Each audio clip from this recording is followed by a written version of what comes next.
Okay, the keyword ng pag-uusapan natin ngayon is separation. Pagkahiwalay. Or pwede rin pagkawalay. So, ibig sabihin, hiwalay ka.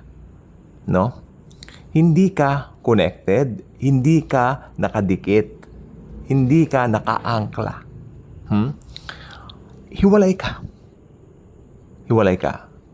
Tapos, gagawa ka ng maraming laws, yan, mga batas, para abutin ang Panginoong Hesus na yun yung katotohanan na hiwalay ka sa Kanya. Hiwalay ka sa Kanya pero ikaw yung gumagawa ng paraan trying to reach Him. Yan ang religion. Ang religion po, kung titignan po natin sa Greek word, ay relegare. It means trying to reach the Lord. You are trying to reach the Lord dahil ginagawa mo yun with all of your might, all of your power sa sarili mong kakayanan. But ang katotohanan, hiwalay ka. Hiwalay ka, hiwalay ka. Dahil yung kaisa-isang sagot na tanging makapag-uugnay sa iyo, sa relasyon mo sa Diyos, ay walang iba kundi ang Panginoong Hesukristo lamang. I am the way, the truth, and the life. No one coming to the Father but by me. Or sa ibang salin, but through me. Therefore, kung ganon, si Jesus lang ang solusyon para yung pagkakahiwalay ay masolusyonan. Well, ang tao pag pinanganak, kahit gaano ka-cute tayo nung maliit tayo, mga baby tayo, may mga baby pictures po ba kayo? Ako marami po, no? At alam po ba ninyo na nakakatuwa ang mga baby, no?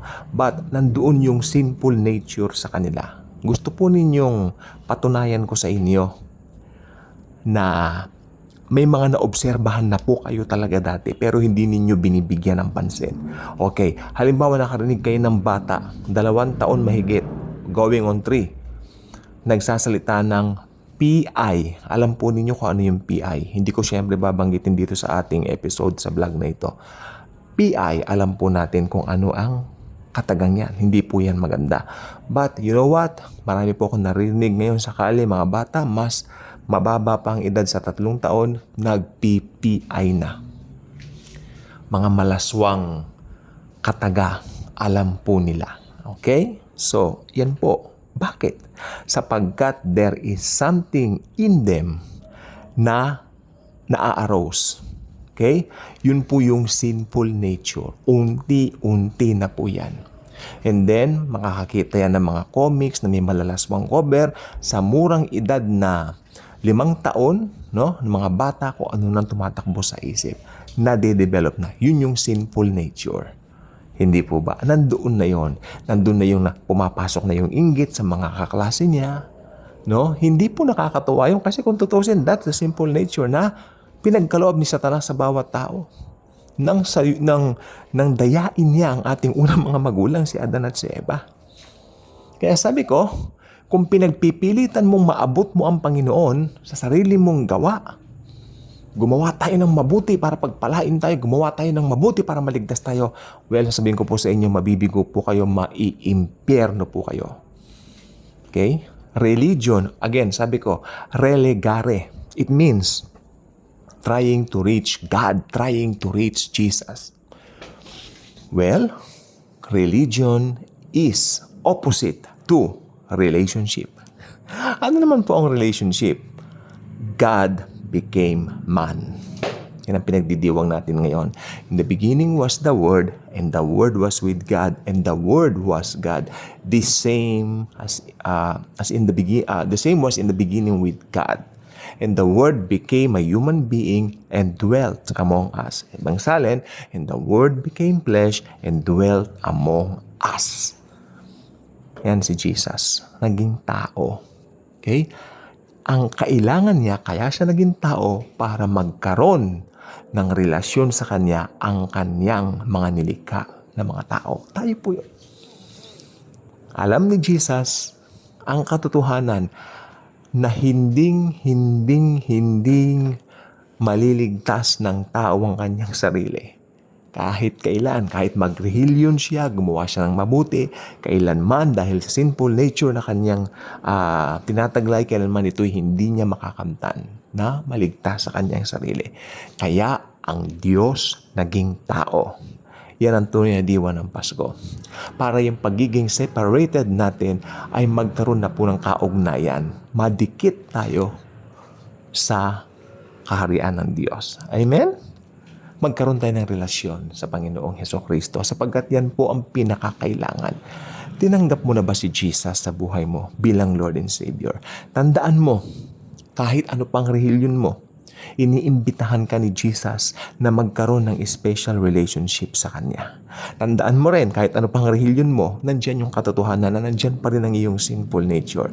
Hindi yan mawawala sa pagre-relihiyon mo, sa paggawa mo ng mabuti. Yes, even paggawa ng mabuti. In fact, sabi ng Bible sa Old Testament, kung babasahin po ninyo yan sa Old Testament, nakalagay po dyan, I think nasa Lamentations yun, kung hindi ako nagkakamali, nakalagay po doon, ang inyong mga mabubuting gawa ay tila lamang basahan, rags sa aking paningin, sabi ng Panginoon. The Lord Jesus Himself, parang basahan lang sa kanyang mata. Yaong mabubuting gawa na pwede nating ipakita sa mga tao. Ibig yung pwede mong ipakita sa Diyos na mabubuting gawa mo, basahan lang yan. Kailangan natin ng relasyon at hindi ng religion. Walang relihiyon o walang religion ang makapagliligtas sa atin sapagkat lahat ay nagkasala at walang nakaabot sa panuntunan ng Diyos. Lahat ay nagkasala. Walang matuwid. Wala kahit isa.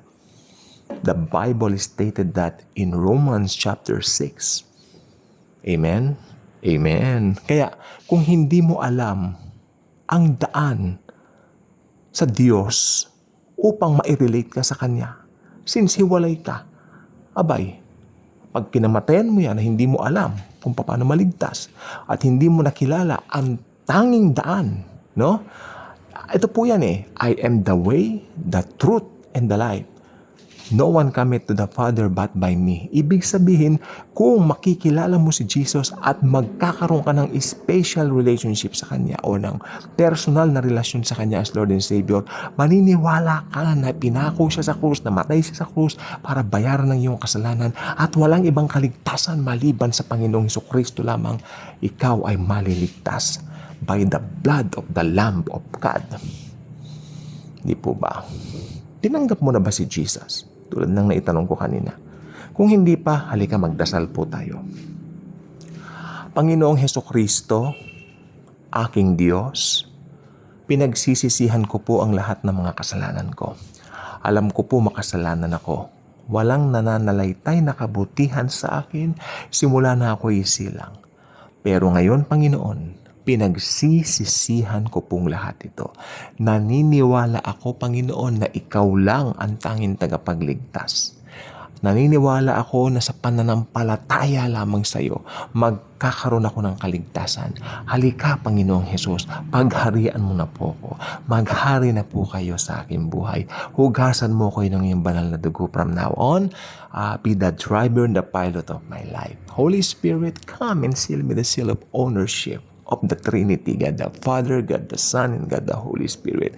Our God is one. Our God is three in one. One God in three divine person. Diyos Ama, Diyos Anak, Diyos Espiritu Santo, God the Father, God the Son, God the Holy Ghost. Naniniwala ako, Jesus, Lord Jesus, ang dugo mo lang ang nakapagligtas sa akin. Dahil nanampalataya ko sa iyo, kani-kanina lang nang ibigay ko sa iyo ang aking pananampalataya. Lord Jesus, take over my life. Be the driver and the pilot of my life from now on. Thank you, Jesus. I expect, Lord, na gagamitin mo ko para ipahayag din sa iba ang mabuting balita mo ng kaligtasan kung paano makakarating sa kaharian mo ang mga tao na hindi pa nakakakilala sa iyo.